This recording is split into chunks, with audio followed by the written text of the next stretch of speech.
Nunca pensé que la fe pudiera convertirse en un arma. Para mí, siempre había sido un refugio, un lugar al que iba cuando el mundo se volvía demasiado ruidoso, demasiado cruel, demasiado injusto. Crecí creyendo que Dios veía todo, que el bien, tarde o temprano, encontraba su camino, que quienes hablaban en su nombre no mentían, no manipulaban, no destruían.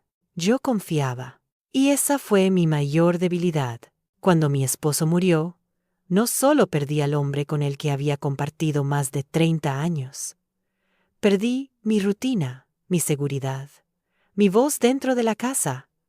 De repente, todo quedó en silencio. Un silencio que dolía más por las noches, cuando el reloj parecía sonar más fuerte y las paredes parecían observarme. Fue entonces cuando ellos se acercaron.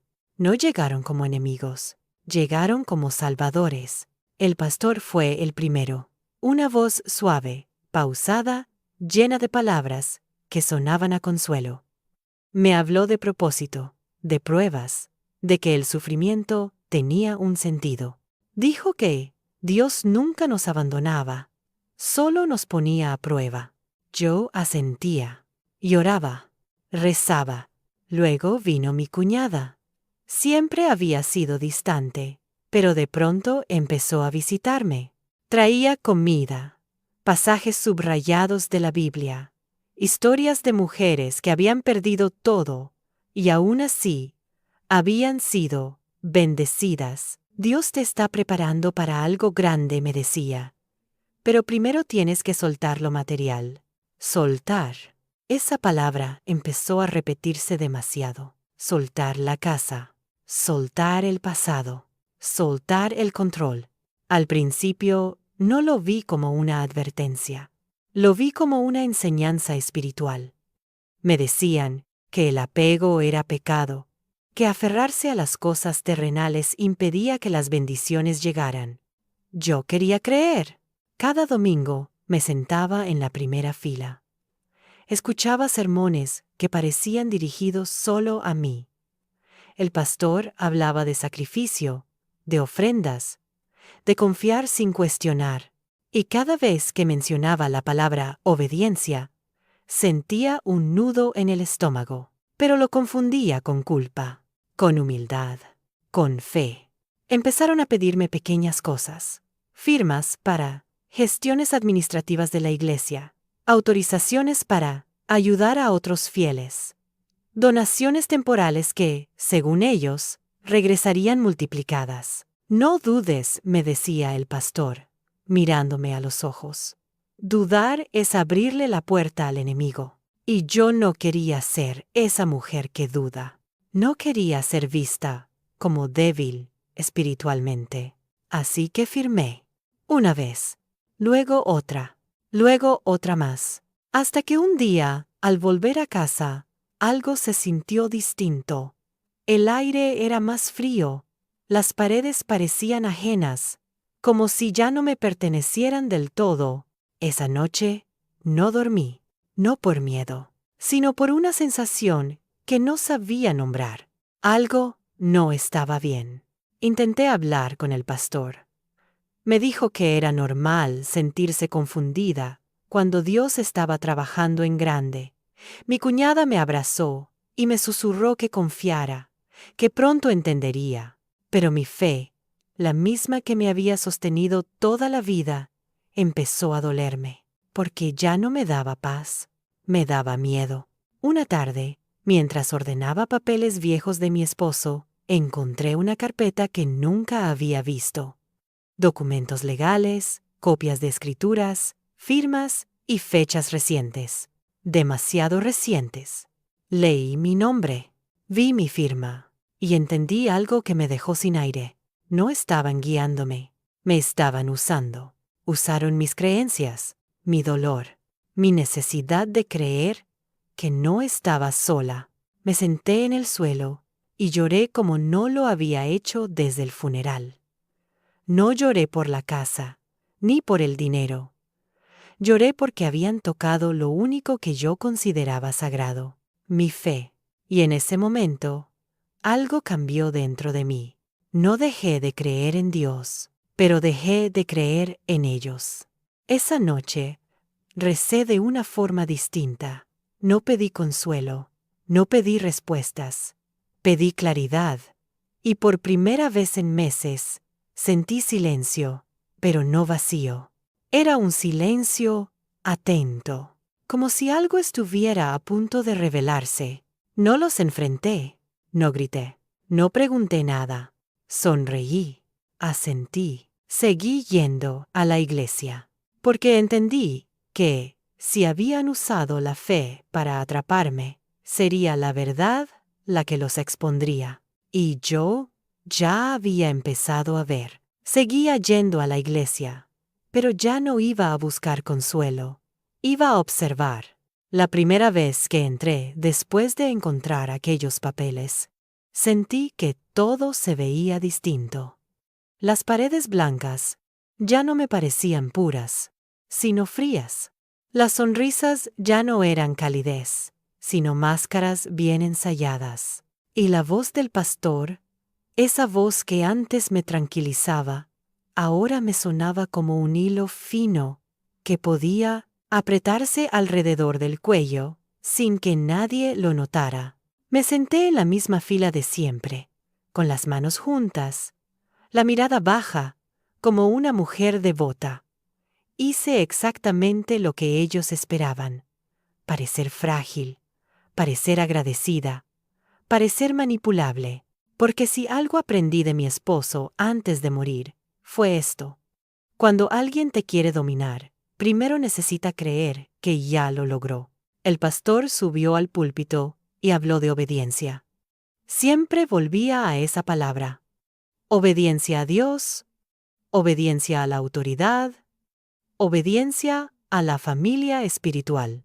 Y, mientras predicaba, mi cuñada se sentó a mi lado y me apretó la mano en los momentos exactos, como si quisiera recordarme que yo no estaba sola, pero también como si quisiera asegurarse de que no me moviera. Dios ama a los que confían sin cuestionar, dijo el pastor. Y yo sentí el impulso de levantarme y gritarle que Dios no necesita trampas ni firmas, pero no lo hice. En lugar de eso, asentí con la cabeza, sonreí apenas, y guardé esa frase como se guarda una prueba.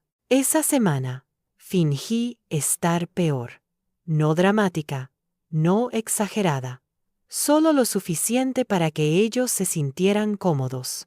Llamé a mi cuñada y le dije que me costaba dormir, que tenía miedo de estar perdiendo la claridad, que a veces me confundía con los papeles.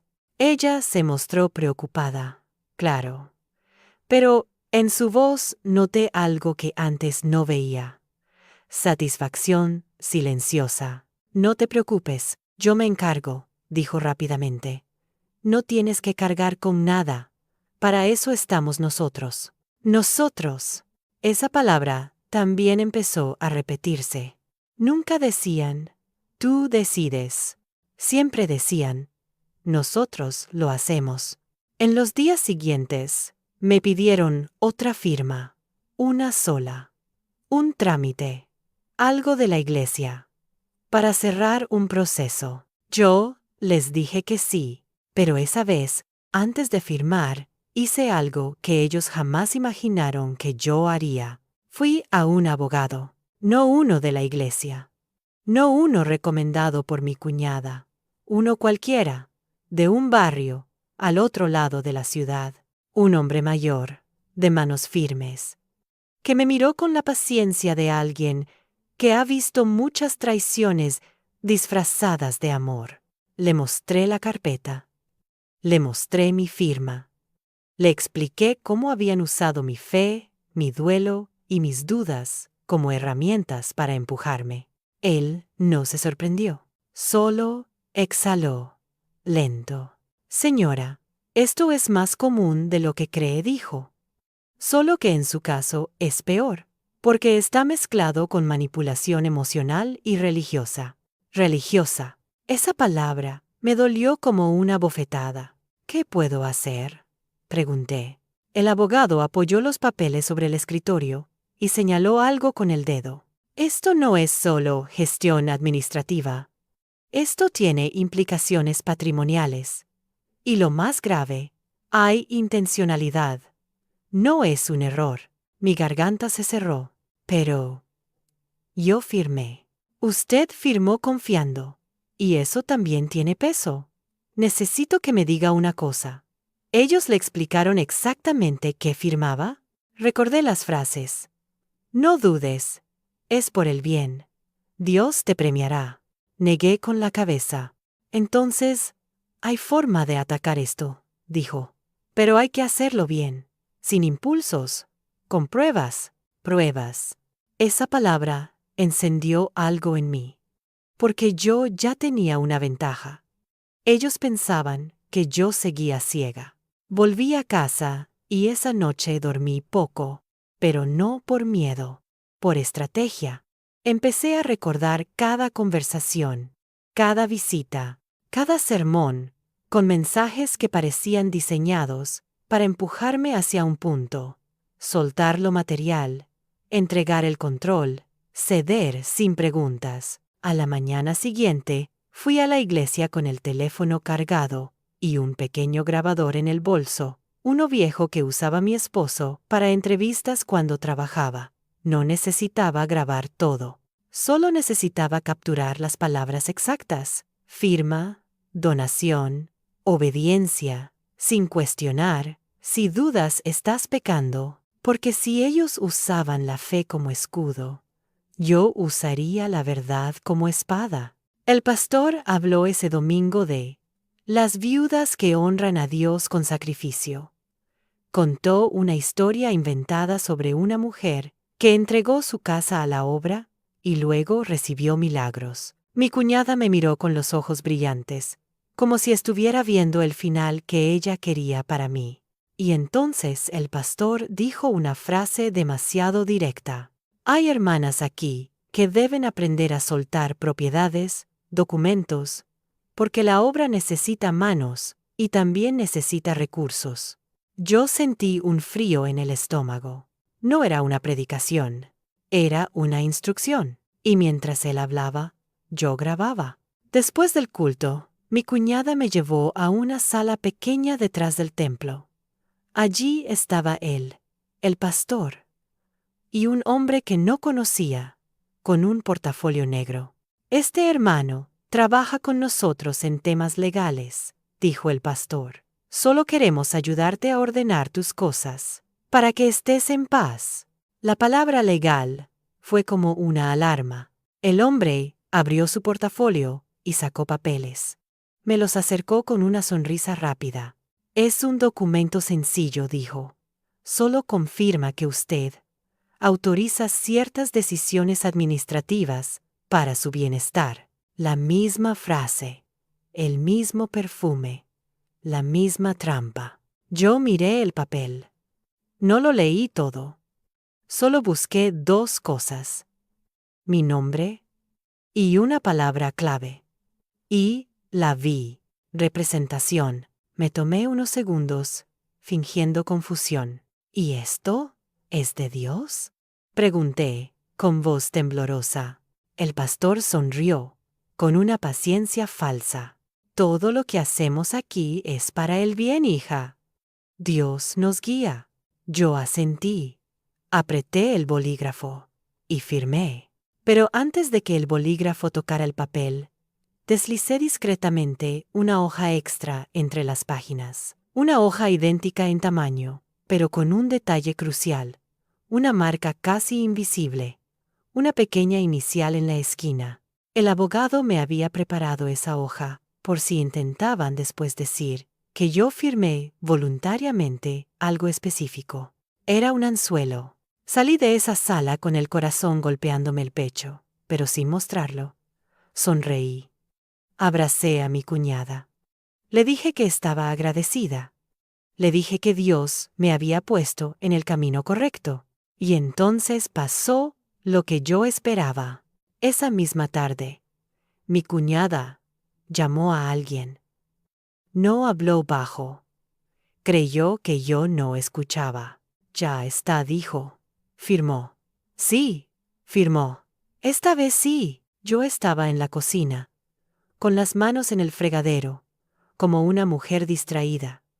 Pero dentro de mí, algo se endureció, porque esa frase confirmó lo que yo necesitaba: intención y plan. Esa noche no recé pidiendo paz, recé pidiendo firmeza. Y mientras lo hacía, entendí algo que me dio una calma extraña. Ellos creían que habían ganado la batalla en el terreno espiritual, pero no sabían que yo ya había llevado la guerra al terreno legal. Y en ese terreno, la fe no se usa para manipular, se usa para resistir. Lo peor para ellos era que yo no estaba perdiendo la fe, estaba recuperándola. Solo que ahora, mi fe ya no me hacía obediente, me hacía lúcida. A partir de ese día, dejé de sentir miedo. No porque la situación fuera menos peligrosa, sino porque ya entendía el juego. Cuando uno sabe exactamente qué están intentando quitarle, el terror se transforma en cálculo. Seguí actuando igual. Fui a la iglesia, me senté en el mismo lugar, asentí en los mismos momentos, respondí amén cuando correspondía, me dejé abrazar por las mismas manos que ya sabía que no buscaban consuelo, sino control. Ellos no notaron nada, porque no buscaban señales, buscaban obediencia. El pastor empezó a llamarme con más frecuencia. Preguntaba cómo me sentía, si estaba en paz, si había dormido bien. Siempre usaba las mismas palabras: paz, entrega, confianza. Cuando una persona duda, me dijo una tarde, es porque el enemigo está intentando sembrar confusión. Yo bajé la mirada, como si la frase me hubiera golpeado. A veces siento que no entiendo todo, respondí. Pero no quiero fallarle a Dios. Esa frase fue como música para él. Eso es humildad, dijo. Y Dios honra a los humildes, no a los honestos, no a los justos, a los obedientes. Mi cuñada también intensificó su presencia. Venía a casa con comida, con flores, con pequeños detalles que antes nunca había tenido conmigo. Se sentaba frente a mí y hablaba de la obra, de lo orgullosos que estaban de mí, de cómo mi testimonio ayudaba a otras mujeres. Muchas te miran, me dijo una vez. Ven en ti un ejemplo de fe verdadera. Ejemplo. Yo sonreí, pero por dentro sentí náuseas, porque sabía que no me veían como un ejemplo, me veían como una puerta abierta. Mientras tanto, yo trabajaba en silencio. Cada documento que firmé, cada conversación que grabé, cada mensaje ambiguo que recibí, lo guardé, clasificado, fechado, ordenado. No como una mujer herida, sino como alguien que sabe que la verdad necesita estructura para sobrevivir. El abogado me llamó un viernes por la mañana. Están cometiendo errores, me dijo. Muchos. ¿Qué tipo de errores? Pregunté. Errores de soberbia, respondió. Creen que su discurso espiritual los protege, pero están dejando rastros claros de manipulación, coerción y abuso de confianza. Esa palabra volvió a aparecer. Abuso no físico, no visible, pero profundo. Me explicó que el caso se estaba fortaleciendo, que no era solo una cuestión patrimonial, que había un patrón: aislamiento emocional, presión moral, uso de autoridad religiosa para inducir decisiones legales. Esto no se cae con una discusión, dijo. Se cae con exposición. Exposición. No sabía aún cómo ni cuándo, pero supe que ese sería el punto final. Mientras tanto, el pastor empezó a hablar de un gran proyecto, algo que requería entrega total. Lo anunció desde el púlpito, con un tono solemne. Dios nos está llamando a un sacrificio mayor, dijo. Algunos aquí tendrán que dar más que dinero, tendrán que dar seguridad, propiedades, control. Mi cuñada me apretó el brazo. Esto es lo que Dios quería de ti, susurró. Yo sentí una mezcla de rabia y claridad. No Dios. Ellos, después del servicio, me llamaron a una reunión privada. El pastor, mi cuñada y el mismo hombre del portafolio negro cerraron la puerta. Queremos avanzar, dijo el pastor. Ya has dado pasos importantes, pero falta el último acto de fe. El hombre del portafolio abrió una carpeta nueva. Papeles más gruesos, más formales. Este documento consolida todo, explicó. Así usted ya no tendrá que preocuparse por nada. Nosotros nos encargamos. ¿Y si no firmo? Pregunté. Por primera vez, sin temblor. El silencio fue inmediato. Mi cuñada reaccionó primero. No digas eso, dijo. No después de todo lo que Dios ha hecho por ti. ¿Y qué ha hecho exactamente? Pregunté, mirándola a los ojos. El pastor intervino rápido. Hija, no cuestiones. Eso es orgullo. Ahí lo vi claro. No estaban preocupados por mi alma. Estaban preocupados por perder el control. Necesito pensarlo, dije. Rezar. El pastor frunció el ceño. Apenas un segundo. Fue suficiente. Reza, dijo. Pero no tardes. Cuando Dios llama, no espera. Salí de esa sala con el pulso firme. No porque no tuviera miedo, sino porque ya no estaba confundida. Esa noche, en casa, repasé todo. Las grabaciones, los documentos, las fechas. Era suficiente, pero aún no era el momento, porque entendí algo más. Ellos necesitaban sentirse seguros, confiados, convencidos de que yo no iba a resistir. Así que al día siguiente llamé al pastor. He rezado, le dije. Y siento que debo seguir adelante. Su voz cambió, se suavizó. Sabía que Dios te guiaría, respondió. Concertamos una fecha para la firma final. Mientras tanto, mi abogado hizo lo suyo. Preparó copias certificadas, notificó discretamente a las autoridades competentes. No para atacar aún, sino para dejar constancia. Para que, cuando llegara el momento, nadie pudiera decir que era un malentendido. Los días previos a la firma, la iglesia me rodeó. Mensajes, llamadas, bendiciones exageradas. Me convertí en el ejemplo público de entrega. Yo respondía con frases cortas. Gracias. Dios es bueno. Confío. Y cada vez que lo decía, lo sentía menos como una mentira y más como una ironía. La noche antes del día señalado, me senté sola en mi habitación. Saqué una Biblia vieja, la que tenía desde joven. La abrí al azar.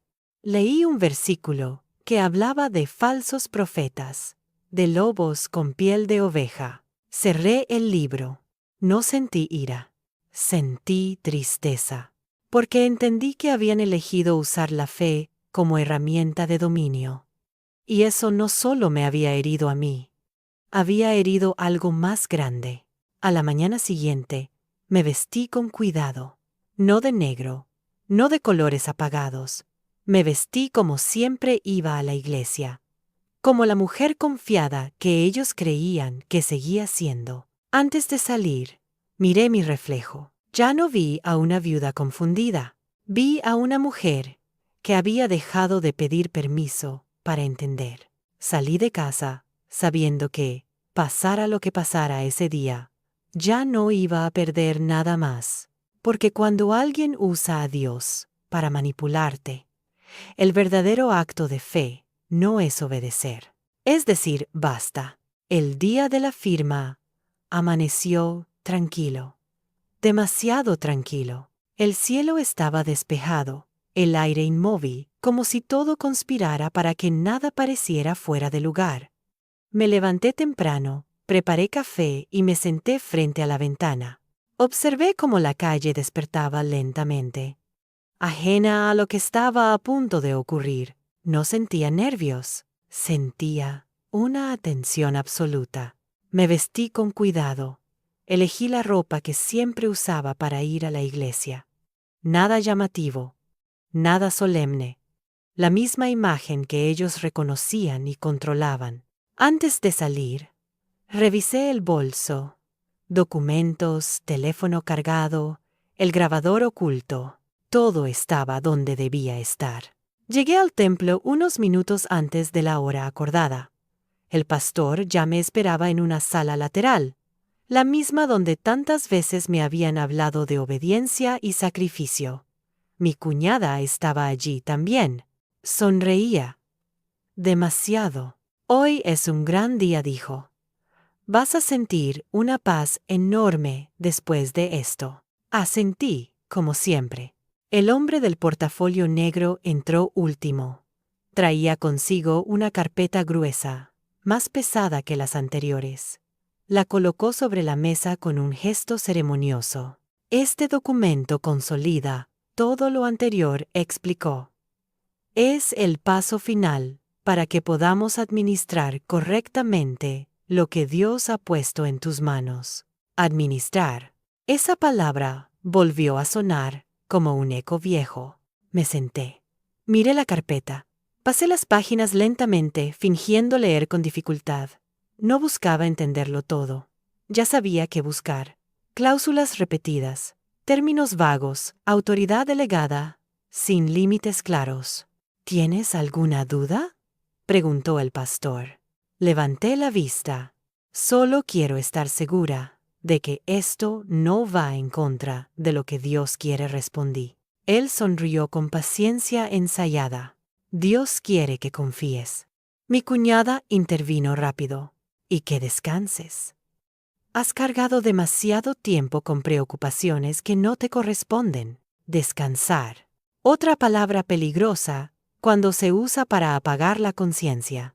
Tomé el bolígrafo. Sentí el peso del momento. No por lo que estaba firmando, sino por lo que ellos creían que estaban logrando. Firmé donde me indicaron. Una vez, 2 veces, 3. Cuando terminé, el hombre del portafolio cerró la carpeta con un gesto satisfecho. Ya está, dijo. Todo quedó en orden. El pastor cerró los ojos un segundo y murmuró una breve oración de agradecimiento.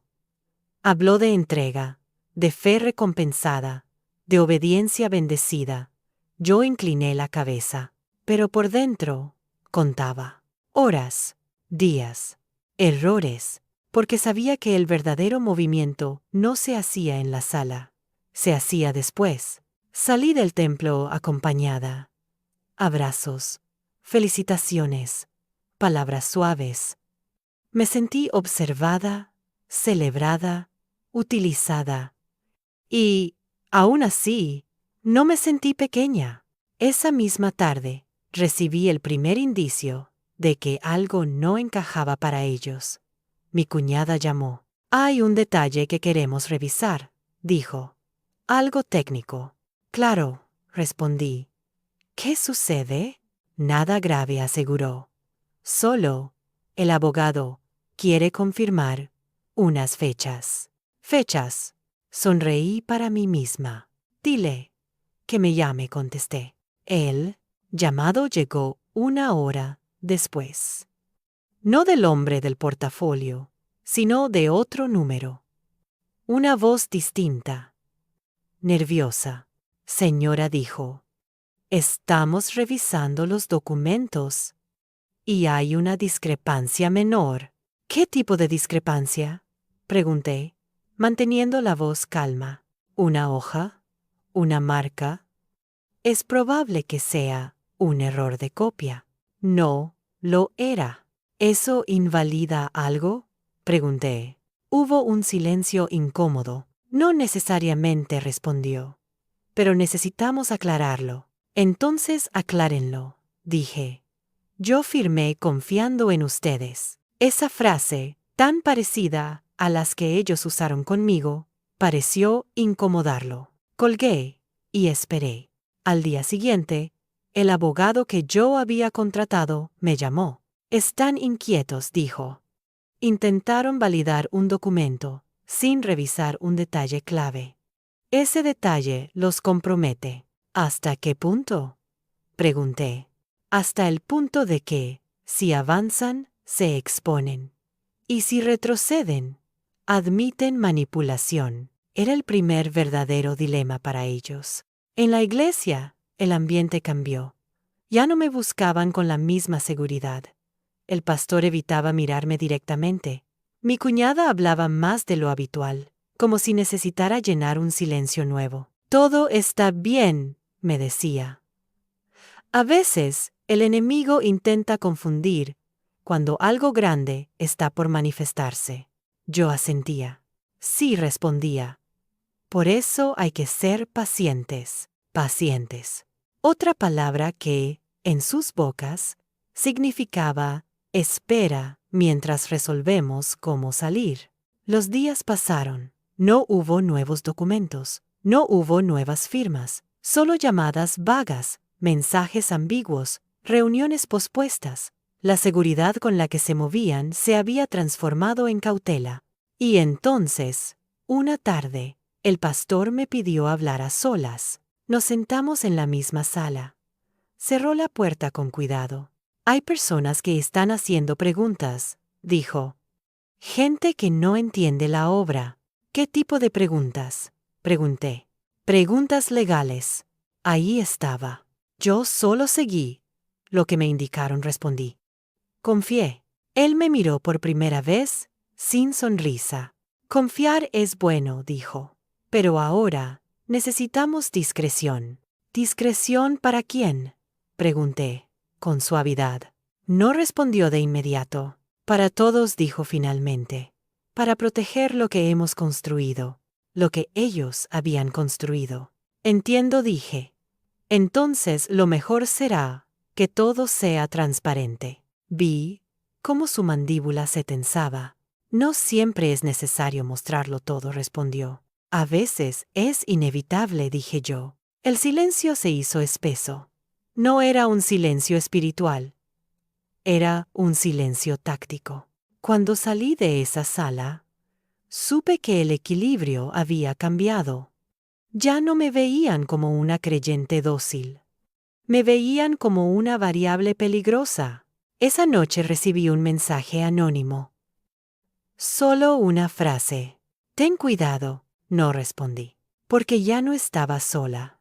Y ellos empezaban a entenderlo. La fe que habían usado para atarme ahora los obligaba a cuidarse. La obediencia que exigieron se había convertido en evidencia. Y por primera vez, el poder dejó de estar de su lado. No había confrontación aún. No había escándalo. Pero la trampa que habían construido con palabras sagradas empezaba a cerrarse sobre ellos. Y yo estaba exactamente donde debía estar, callada, firme, esperando. Después de aquella conversación con el pastor, algo quedó claro. Ya no podían fingir normalidad. Yo seguía sentándome en el mismo banco de siempre, pero ahora sentía sus miradas sobre mí. No como antes, cuando eran miradas de control, sino de cálculo. Estaban midiendo cada gesto, cada palabra, cada silencio. Y eso era exactamente lo que yo necesitaba. La presión empezó de forma sutil. Un mensaje aquí, una llamada allá. ¿Cómo te sientes hoy? ¿Todo está en orden? Solo queremos asegurarnos de que estés tranquila. No preguntaban por mí. Preguntaban por lo que yo sabía. Respondía con amabilidad, con frases cortas, sin ofrecer nada. Aprendí que, cuando alguien teme perder el control, el silencio se vuelve una amenaza. Una tarde, mi cuñada llegó a casa sin avisar. Traía una sonrisa tensa y un pastel que no combinaba con el clima ni con el momento. Pensé que te vendría bien, compañía, dijo, entrando sin esperar respuesta. Se sentó frente a mí. Dejó el pastel sobre la mesa y comenzó a hablar de cosas triviales.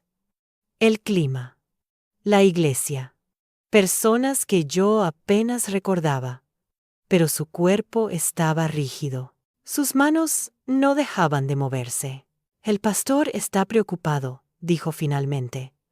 Cree que estás recibiendo influencias equivocadas. ¿Influencias? Pregunté.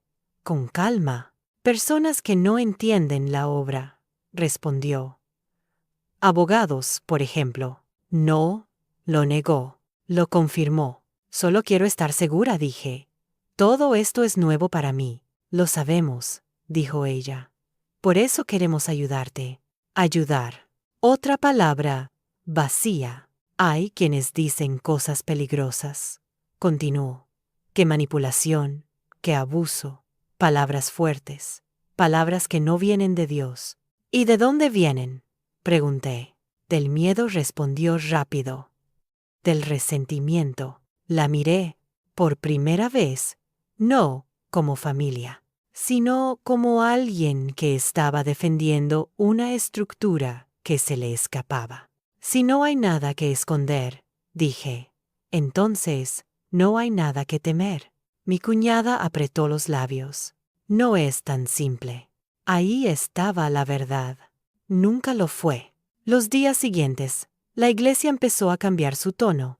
Los sermones ya no hablaban solo de obediencia.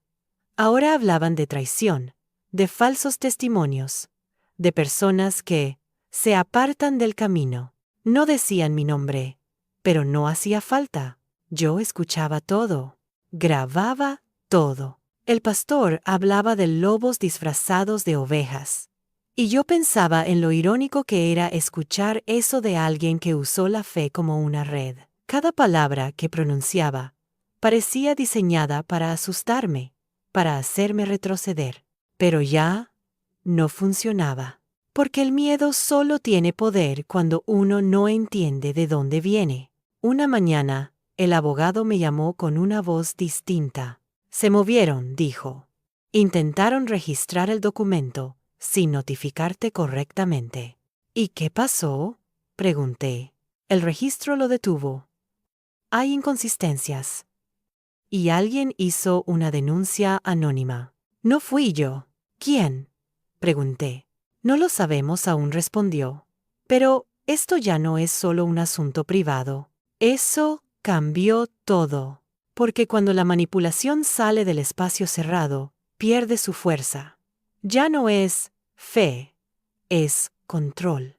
Y el control no resiste la luz. Esa tarde, el pastor me llamó. Tenemos que hablar, dijo. Cara a cara. Acordamos encontrarnos en la iglesia, en la sala grande, no en la pequeña. Yo quise testigos, aunque no fueran conscientes. Llegué puntual. Él estaba de pie, sin Biblia, sin sonrisa. Estás poniendo en riesgo la obra, dijo sin rodeos. Yo solo quiero claridad, respondí. Nada más. Hay cosas que no se discuten, dijo.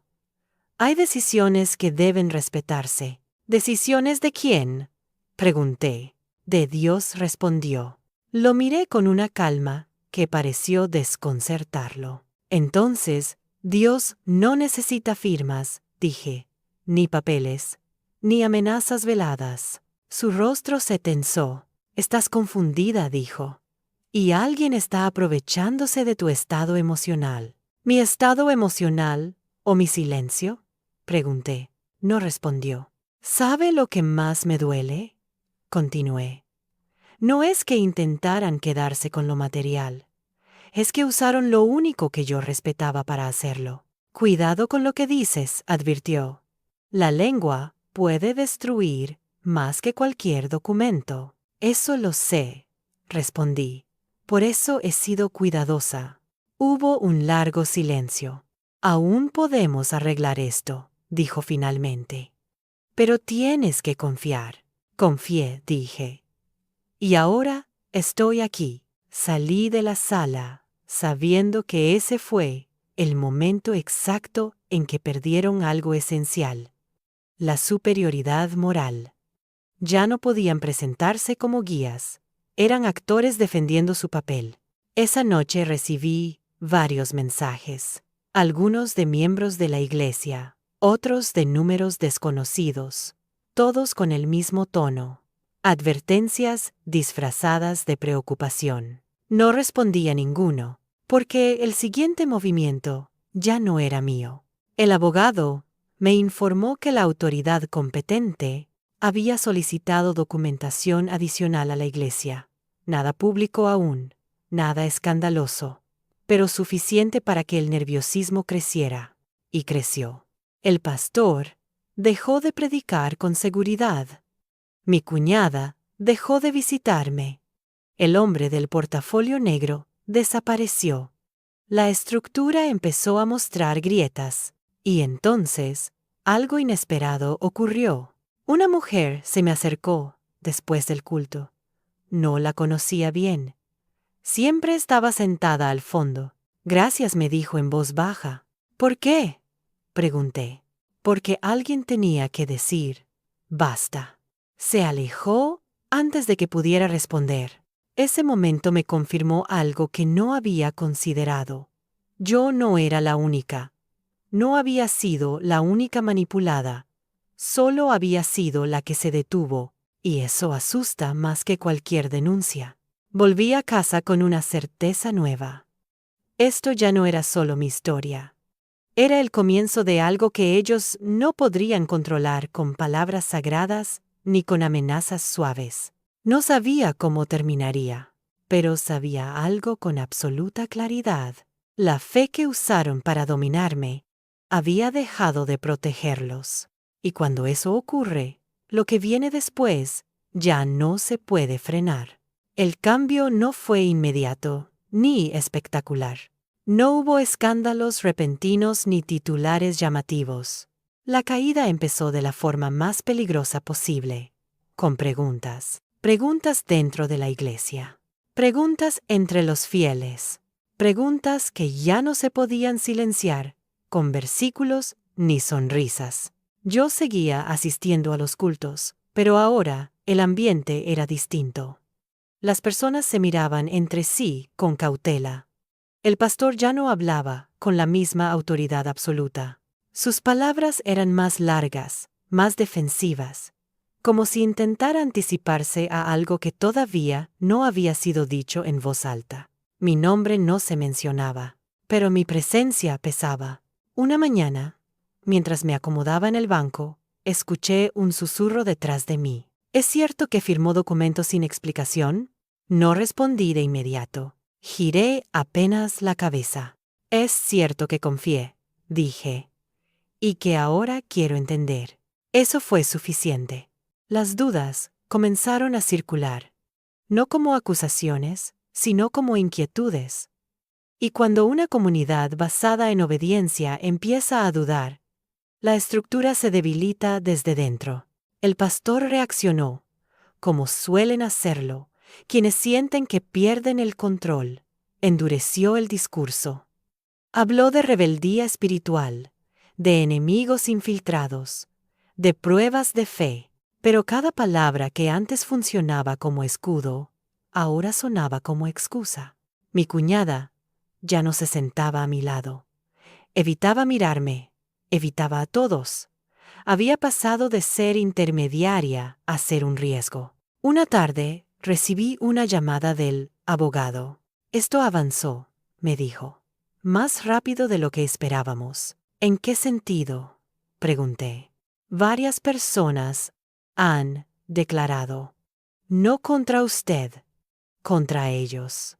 No sentí alivio, sentí una tristeza profunda, porque entendí que no era la única a la que habían usado. Solo fui la primera que dejó de callar. El abogado continuó. Hay registros, transferencias, firmas repetidas, patrones claros. ¿Y algo más? ¿Qué cosa?, pregunté. Uso de autoridad religiosa para inducir decisiones patrimoniales.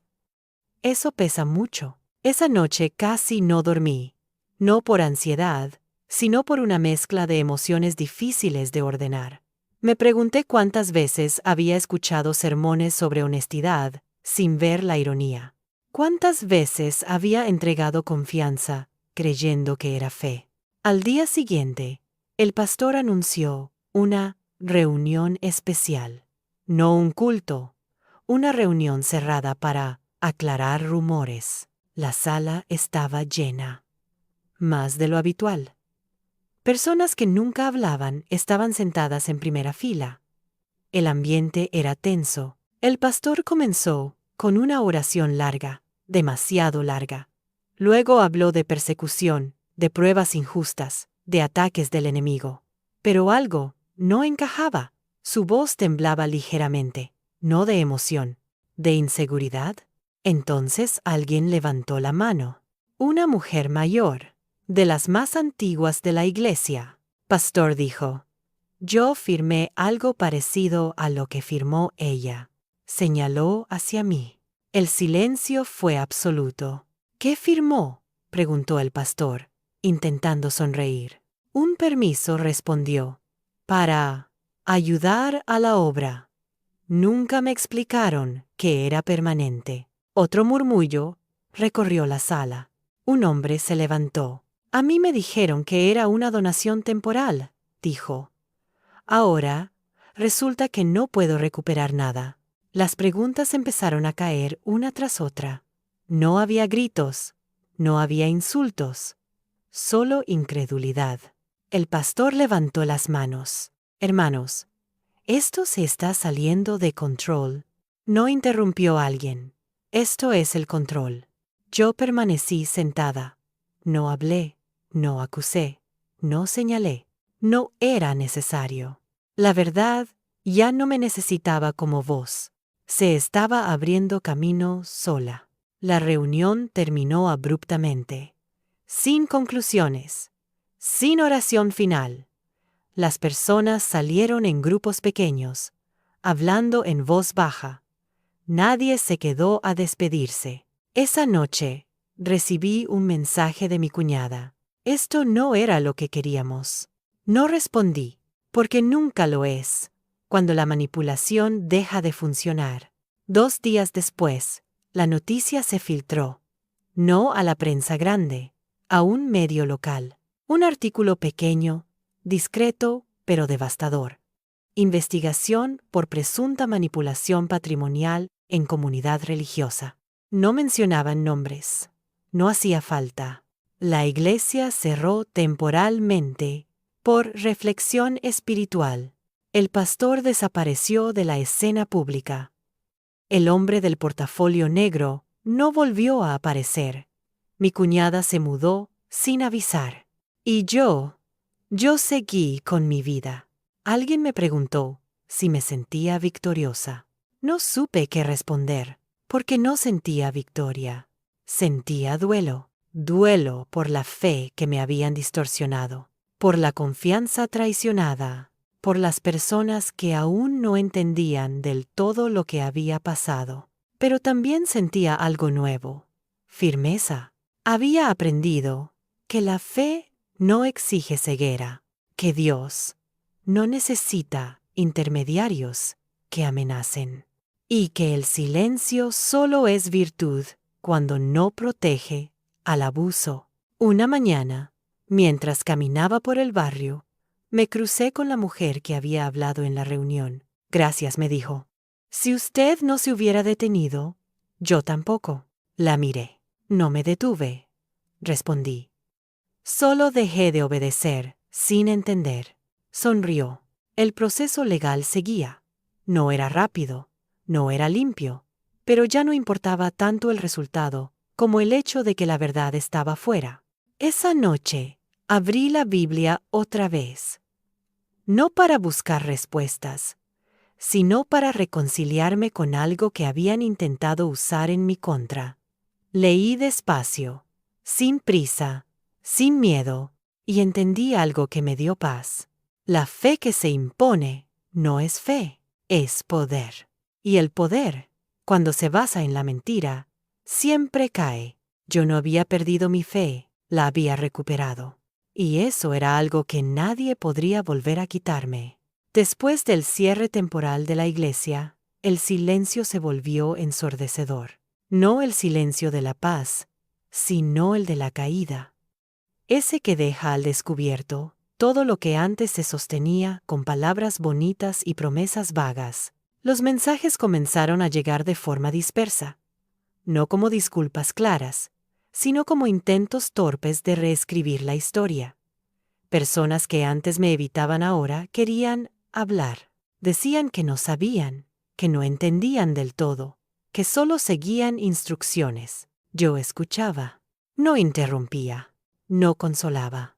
Porque entendí que escuchar no siempre implica absolver. La primera en buscarme fue mi cuñada. Apareció una tarde, sin aviso previo, con el rostro cansado y la mirada baja. Se quedó de pie en la puerta unos segundos antes de atreverse a hablar.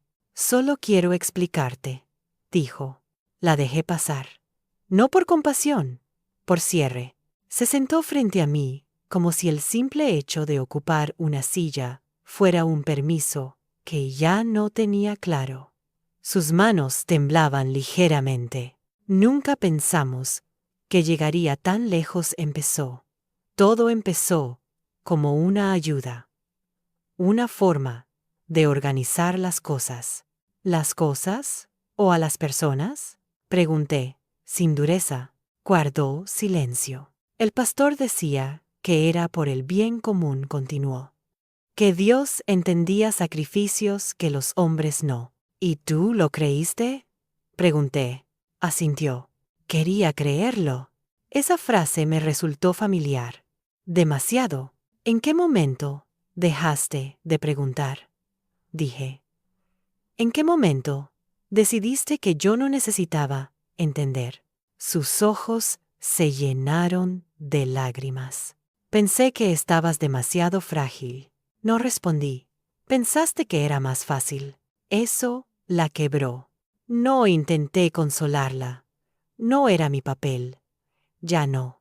No voy a justificar lo que hice», dijo. Pero tampoco supe cómo detenerlo. «Siempre hay un momento para detenerse», respondí. «Tú lo pasaste». Se levantó despacio. «¿Hay algo que pueda hacer ahora?».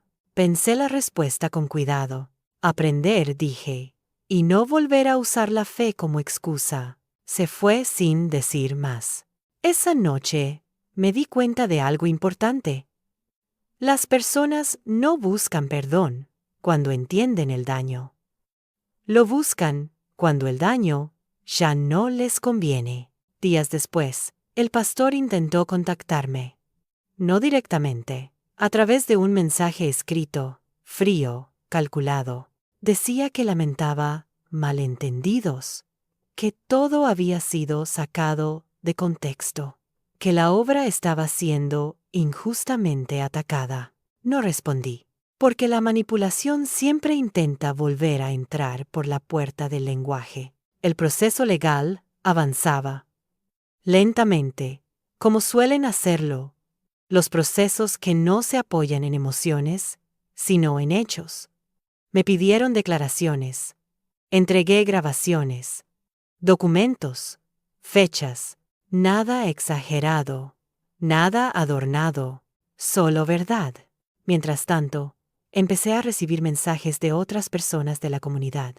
Algunos me agradecían, otros me reprochaban haber destruido algo bueno. Leí todos. Respondí pocos. A una mujer le escribí algo sencillo. No destruí la fe, solo quité la mentira. Ella no volvió a escribir. Una mañana me llamaron del despacho del abogado. «Hay algo que debes saber», me dijo. «El pastor quiere declarar». No sentí sorpresa. «¿Contra quién?», pregunté. «Contra todos», respondió, incluyéndose. Eso me inquietó más de lo que esperaba. «Dice que fue un error colectivo», continuó. «Que nadie tuvo intención de dañar».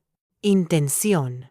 Esa palabra vuelve siempre cuando el daño ya es visible. Colgué y me quedé mirando la pared. Pensé en cuántas veces la intención se usa como escudo.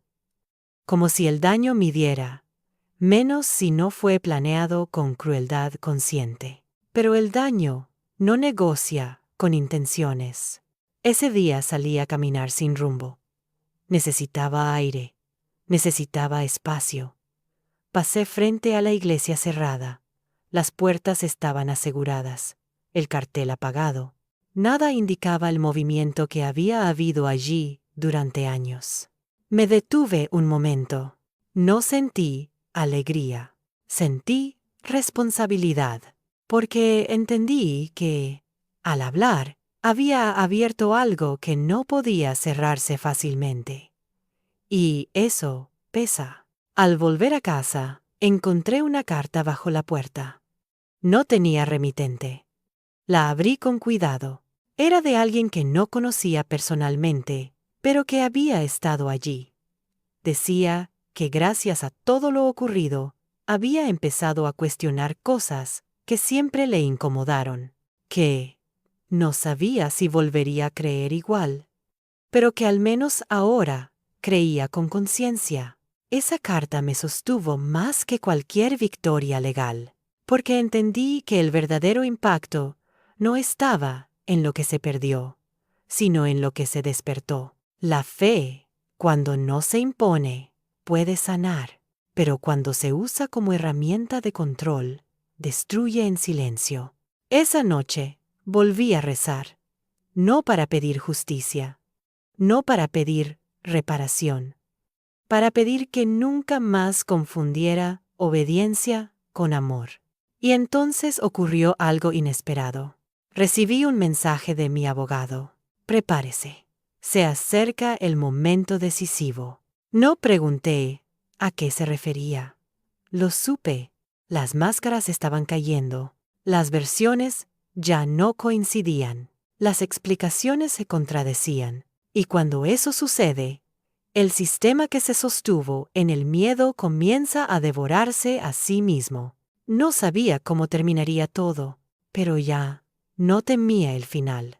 Porque, pase lo que pase, algo había quedado claro. No me usaron porque creí en Dios. Intentaron usarme porque creyeron que no me defendería, y se equivocaron. Los días posteriores a la notificación del abogado se volvieron extrañamente ordenados, no porque todo estuviera resuelto, sino porque el caos había cambiado de lugar. Ya no estaba dentro de mí, estaba afuera, en ellos. Yo seguí con mi rutina.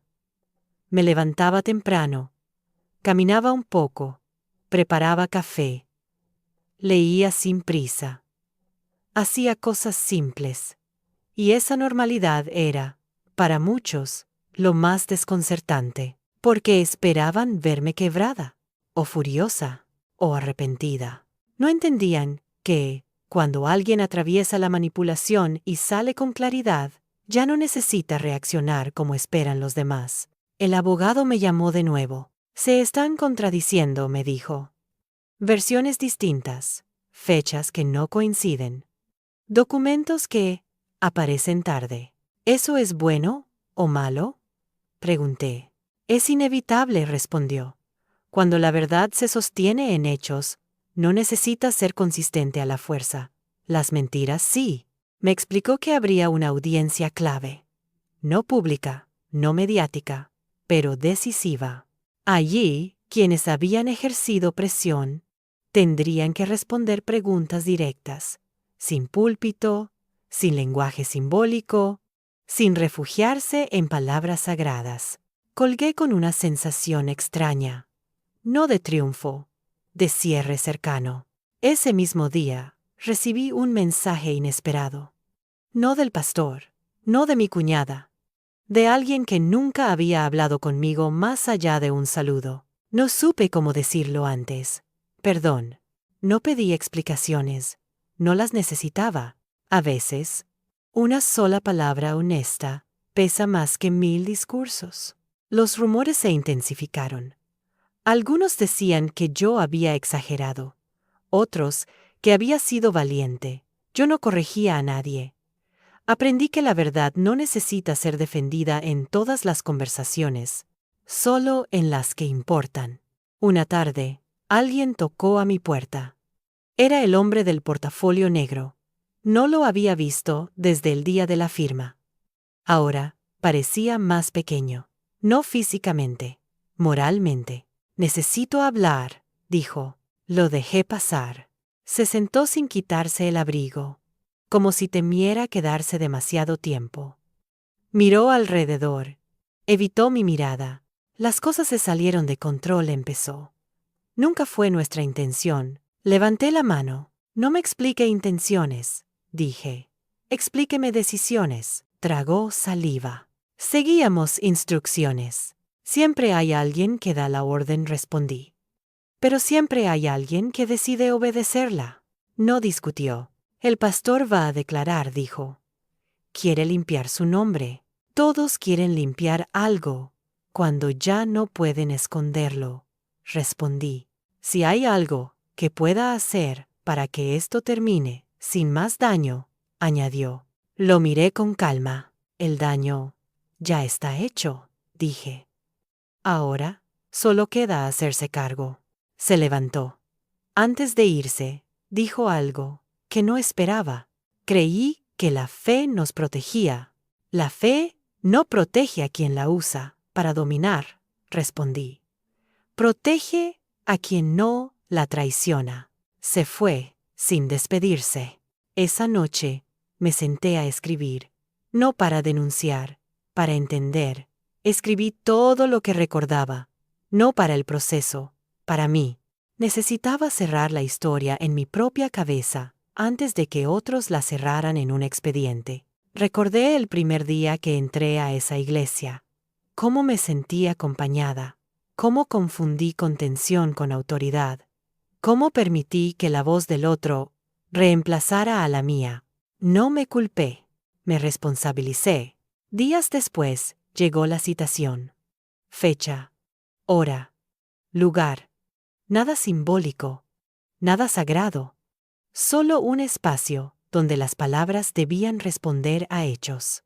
El abogado fue claro. No necesita decir más de lo necesario, me dijo. Ya dijo lo esencial. La noche previa a la audiencia dormí poco. No por miedo, sino por expectativa contenida. No sabía cómo reaccionaría al verlos de frente, sin máscaras, sin público, sin control. A la mañana siguiente, me vestí con sobriedad. No como creyente, no como víctima, como testigo. El edificio era frío, neutral, sin cruces ni símbolos. Solo paredes claras y silencio administrativo. Entré con paso firme. Los vi sentados. El pastor, serio. Mi cuñada, pálida. El hombre del portafolio, rígido. Ya no eran guías, eran personas respondiendo preguntas. Cuando llegó mi turno, me senté frente a ellos. No los miré con rencor.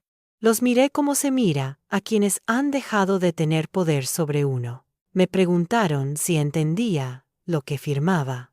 Confié, respondí. Y esa confianza fue utilizada.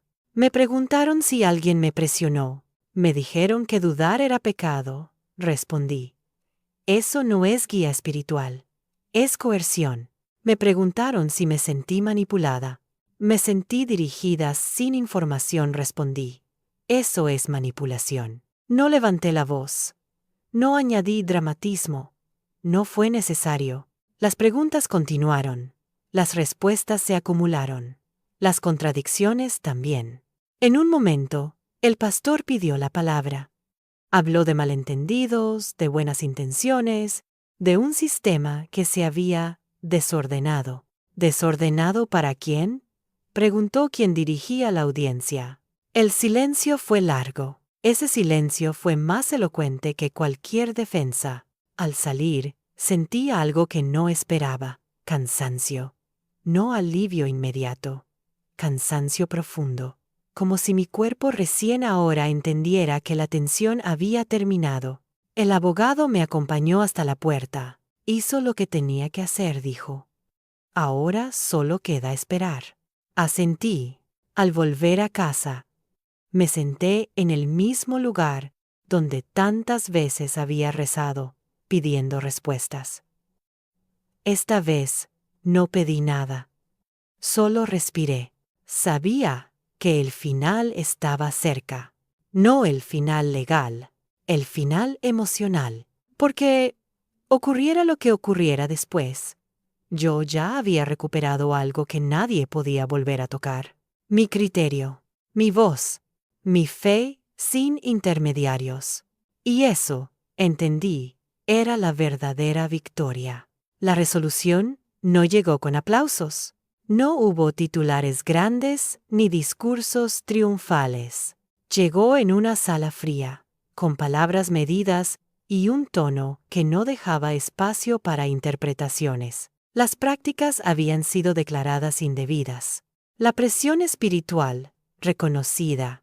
Los documentos, invalidados. No dijeron culpables, dijeron responsables. Y a veces, eso pesa más.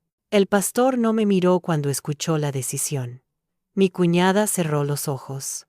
El hombre del portafolio negro apretó la mandíbula. Ninguno habló. Ninguno pidió perdón, porque el perdón no sirve cuando ya no hay poder que conservar. Salí del edificio, sin sentir euforia, sin lágrimas, sin ganas de mirar atrás, porque entendí algo esencial. Yo no había ganado una batalla contra personas. Había recuperado algo que había cedido sin notarlo. Mi criterio. Durante semanas, personas me preguntaron si valió la pena, si no habría sido mejor dejarlo pasar, si no era demasiado duro enfrentarse a quienes decían hablar en nombre de Dios. Yo nunca respondí lo mismo 2 veces, pero siempre pensé lo mismo. La fe que exige silencio no es fe, es miedo disfrazado. Volví a rezar. Sí, pero ya no en un lugar donde alguien me dijera cómo hacerlo. No con palabras que otros elegían por mí. Recé caminando, en silencio, sin pedir explicaciones. Porque la fe, cuando es real, no necesita intermediarios que amenacen ni estructuras que controlen. Un día pasé frente a la iglesia. Las puertas seguían cerradas. El cartel había sido retirado. Nadie entraba. Nadie salía. No sentí satisfacción. Sentí algo más difícil de describir. Alivio mezclado con responsabilidad, porque sabía que no todos los que estuvieron ahí eran culpables, pero también sabía que el silencio colectivo permite que el abuso se vista de virtud. Yo ya no estaba dispuesta a callar para encajar. Alguien me escribió semanas después. Gracias por no quedarte quieta. No respondí, pero guardé el mensaje. No hice esto para ser ejemplo, ni para castigar, ni para vengarme. Lo hice porque entendí, demasiado tarde quizá, que nadie tiene derecho a usar lo sagrado para despojarte de tu voluntad. Usaron la fe para manipularme. Creyeron que eso los hacía intocables. Creyeron que Dios estaba de su lado solo porque hablaban en su nombre, pero olvidaron algo. La fe no protege a quien la usa como arma. Protege a quien se atreve a abrir los ojos. Y cuando abrí los míos, ya no pudieron hacer nada. No perdí mi fe, la recuperé. Y ellos lo perdieron todo.